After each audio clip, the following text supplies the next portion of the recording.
Hello, this will be a short video on works cited lists and the hints that you need to do the works cited list properly. The most important thing to do is to always look at a model or a sample or an example for the sort of item that you have. If you have an article from a journal, then you would look through some examples until you found one for article from a journal. If you have an article from a journal from a library database, that's different, and you look through the examples until you found an article from a journal from a library database. Maybe you have something obscure like an interview or a video. Again, you would look through the lists that are trustworthy until you find a good example for that item. Now, I have posted some good websites for this, the OWL at Purdue and the librarian's handout from the librarians here at MCC.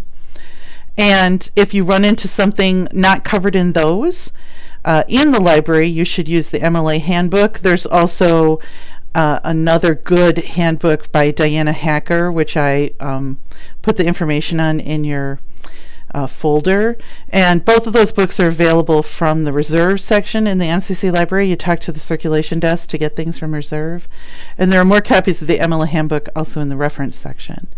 So if you find anything tricky, then when you have some time, you go to the library and look at those bigger books, which will have more examples, and those are real standard books. You'd find them anywhere. And if it still seems too hard, obviously you would consult with the librarians or with your instructor. That would be your normal process. So first you look at the posted websites, and then at the books, and then ask.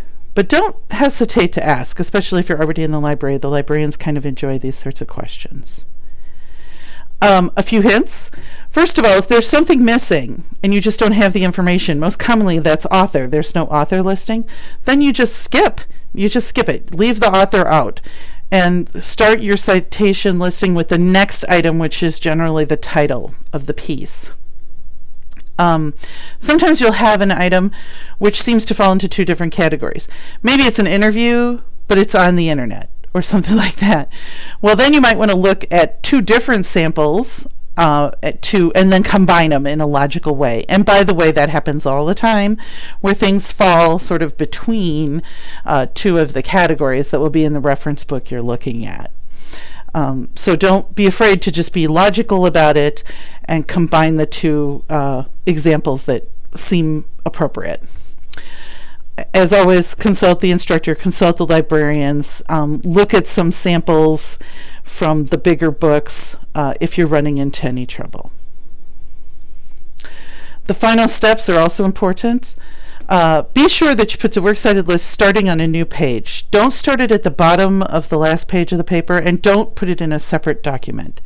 It should simply be a new page attached to the paper, and in Word you can hit Control-Enter to get a new page. At the top of the new page, write the words works cited with a capital W and a capital C and center that. Then in the list that you've made, make sure that you alphabetize according to first word. Don't number. Don't put the items in order that they appeared in the paper. Don't do any of that. Just alphabetize according to the first word. And then make sure that you also use the proper indentation, where the first line of each item is out at the margin and the rest of the lines are indented one tab. You can do that in Word by using the ruler function, view ruler, or by using the hanging paragraph function, although I find the hanging paragraph function is less stable. It's a little harder to work. The ruler is safe.